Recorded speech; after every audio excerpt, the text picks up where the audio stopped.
Taylor Swift here at Brisbane's B105. It is Stav, Abby and Matt, 18 past 6, 20 degrees. Remember, tickets to Harry Styles.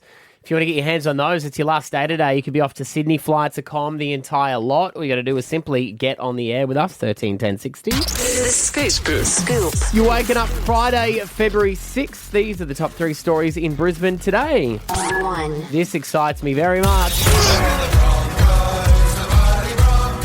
Footy is on its way back in both forms, AFL and NRL. Our weekends are going to be fulfilled again, everybody. Keep watching all the training. I was like, yeah, go boys. Oh, yeah. The Brisbane Broncos have named their 20-man squad for the World Cup challenge against Hull KR. For those who are going, what?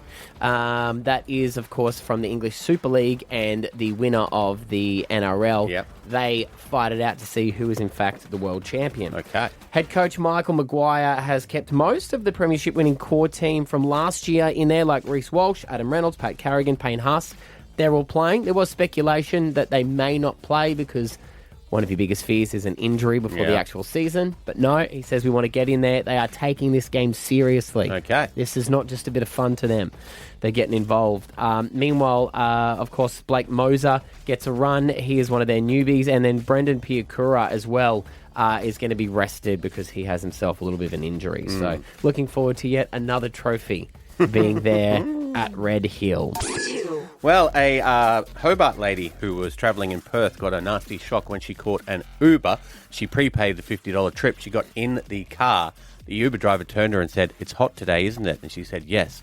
And he said, "That would be $5 if you want me to turn on the air conditioning." Oh, my gosh. Yes. She said no. So he rolled down his window and they both suffered in silence. So, right. Where was this? This is in Perth. Uber have responded. They said they're shocked by this and apologised to the rider for her experience. We are actively investigating the matter, and they gave her a full refund on the trip. Was he asking for cash? Or a He just- $5 tip? He just said $5 more. But probably on tip would be the way you'd put it on if you'd already prepaid. Wow. Yeah. There you go. I love the fact, though, too, that she went, "Yeah, it is." Not paying it, though, so... And then they just sat there in silence, sweating for the rest of the ride. Yeah, I would have paid it and then complained. I mean, if she knew she was going to get a full refund, she would have paid it. But yeah, sneaky. Watch out. Bloody hell. 3. Yeah, I think a lot of people were shocked by this story because I think, even reported a man was after his dog who had Seeking been his stolen dog. in the car. So the story was the Brisbane man, Nathan McEwen, yesterday he actually faced courts over it. This is a bit of it. To 6 charges, including willfully and unlawfully killing Arnie, McEwen pleaded guilty. Perhaps the only sign of public honesty in a saga where the 43-year-old sold the world a lie. Yeah, because we were talking about it, that he was pleading for his German Shepherd People were searching for it. that was in the back of the ute that was stolen, which was his story. And I think he told his wife that, and they were on TV. All the news articles were on it, but it ends up that he was intoxicated, forgot where he parked the car, and left it in the valley, didn't he, for days and days. Yeah. I mean, that is a classic moment where a lie snowballs on you. Because I guess he didn't want to tell his family what had happened. Into a strip But club then or at a what brothel. part did the cameras come and say, hey, why don't you just tell everyone why you need your dog back?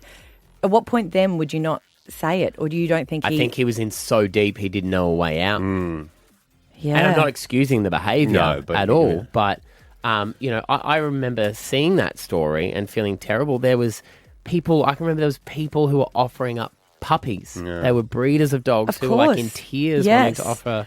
So the judge actually said, you lied to your wife about your whereabouts, and I understand you were ashamed. But yes, it was a snowball effect that got bigger and bigger.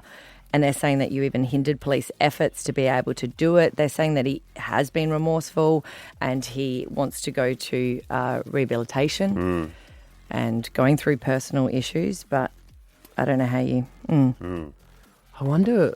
I mean, you can't really speculate and stuff, but that would be a tough one after this has all come out for you, because your wife, you were deceiving, your family members and stuff around you as well.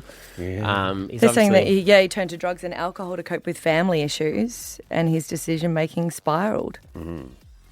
Well, I mean, the one thing you do have to take away from it is that he's put his hand up. and taken Yeah. responsibility for it in the end. Well, they acknowledged that he did himself search extensively for the car, but the reality is he had no idea where the vehicle was because he was in such a state that he had no idea. So even he'd forgotten where it was. Yeah, he Yeah. had no idea. He was so intoxicated. He was driving around Brisbane and then he'd parked it somewhere, can't remember. Wow. This is some audio of him on TV when it was all going on, pleading with the public. The community have been brilliant. A guy from Wagga Wagga rang me last night offering an extra $1,000 for a reward. And then a guy messaged me this morning with another $500 reward. Wow. So that's a $2,500 reward from the community. Ugh. I think one of the things that was said yesterday was in court, Australians really don't like people who lie. Yeah, we don't. No. Really don't. No. That is the latest, guys. Coming up very soon, your chance to have a crack at another 50 grand. We're going to do that at 7. It's right now 20 degrees.